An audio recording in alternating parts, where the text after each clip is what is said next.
مش وقت ضايع أبدا. الوقت اللي انت بتعيشه في الصبر مش وقت ضايع أبدا.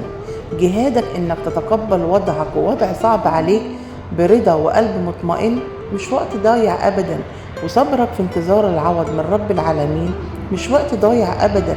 الوقت اللي انت بتحاول فيه تظهر بأفضل حالة نفسية عكس اللي انت حاسس بيها من جواك، وبتصبر نفسك وتأكد لها ان الجاي مليان ايام حلوة مش وقت ضايع ابدا.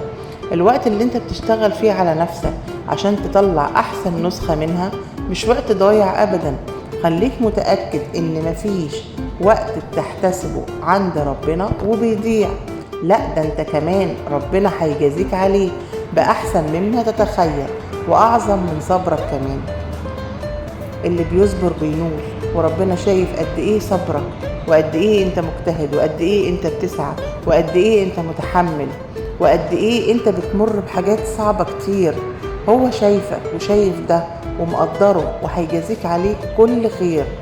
خليك صابر واصبر اكتر واحتسب عند ربنا، وهتلاقي ربنا بيجازيك بأحلى حاجة وأحلى من اللي انت عايزه.